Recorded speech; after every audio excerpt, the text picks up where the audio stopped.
Future farming video அப்டேட்ஸ்க்கு மறக்காமல் subscribe பண்ணுங்கள். பக்கத்தில் இருக்கிற பெல் பட்டனை கிளிக் பண்ணுங்கள். வணக்கம் விவசாய பெருமக்களே. இன்றைக்கி நம்ம எதை பற்றி பார்க்க போகிறோம் அப்படின்னா, கோலியஸ் என்கிற மூலிகை பயிரை தான் நம்ம இன்றைக்கி பார்க்க போகிறோம்.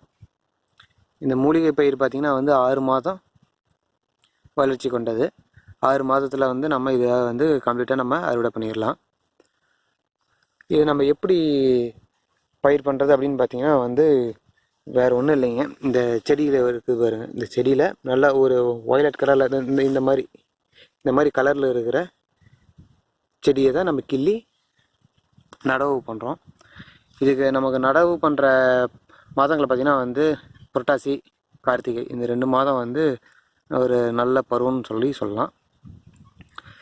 இப்போ விவசாயத்தில் பார்த்திங்கன்னா அதிகமாக பிரச்சனைகள் வருது. என்னென்னா, முக்கியமாக பார்த்திங்கன்னா இந்த வனவிலங்கு தொல்லை தான் அதிகமாக வருது. ஆனால் இந்த பயிருக்கு பார்த்திங்கன்னா அந்த வனவிலங்குனால எந்த விதமான பாதிப்பும் இதுக்கு கிடையாது.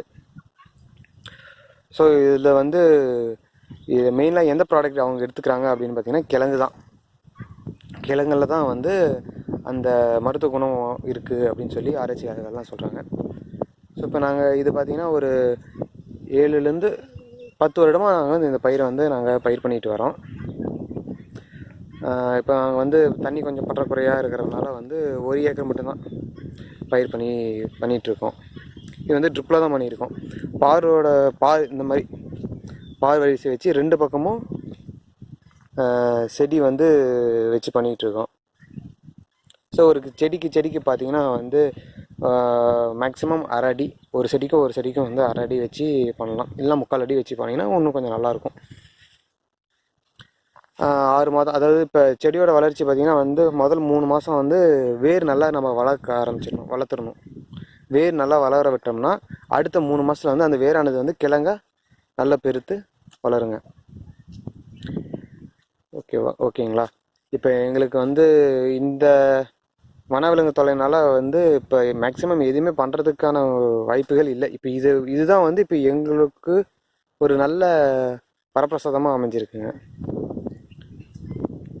இதுக்கு அறுவடை பண்ணுறப்புறம் அறுவடை பண்ணி யார் எடுக்கிறாங்கன்னா எம்ஜிபி அக்ரோ மார்க்கெட்டிங்னு சொல்லிட்டு இங்கே ஒரு கம்பெனி இருக்குங்க. அவங்க எடுத்துக்கிறாங்க. அவங்க எடுத்து என்ன பண்ணுறாங்கன்னா, ப்ராசஸ்க்கு கிழங்கை அதை அரைச்சி அதை நல்லா ட்ரை பண்ணி சாமின்னு சொல்லிட்டு பெங்களூர் பேஸில் ஒரு கம்பெனி இருக்குது, அவங்களுக்கு அனுப்பிடுறாங்க. அவங்க அதில் இருக்கிற அந்த எசன்ஸை அசெக்ட் பண்ணி அதை சைனா, ஜப்பான் அந்த மாதிரி போன்ற நாடுகளுக்கு ஏற்றுமதி பண்ணிகிட்ருக்காங்க. மேலும் இன்னும் என்ன சொல்லணும்னா பார்த்திங்கன்னா இந்த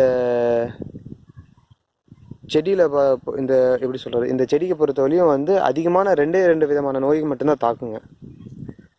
என்ன நோயின்னு பார்த்தீங்கன்னா, ஒன்று தண்டலுகள், இன்னொன்று பழுப்பு நோயின்னு சொல்லுவோம்.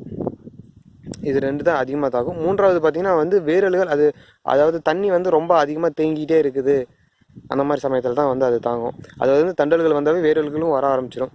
ஸோ இது 2க்கு அடுத்தது இன்னொன்று பார்த்திங்கன்னா சொல்ல மறந்துட்டேன். அது வேர் முடிச்சுன்னு சொல்லுவாங்க. அதாவது இந்த நெமட்டோட்ஸோட தாக்குதல் இதில் கொஞ்சம் அதிகமாக இருக்கும். அதுக்கு நம்ம என்ன பண்ணணும்னா, துளக்கமல்லி அப்படிங்கிற ஒரு செடியை நம்ம காட்டில் அங்கங்கே நம்ம நட்டு வச்சிட்டோம்னா அந்த துளக்கமல்லி செடி அந்த நெமட்டோட்ஸை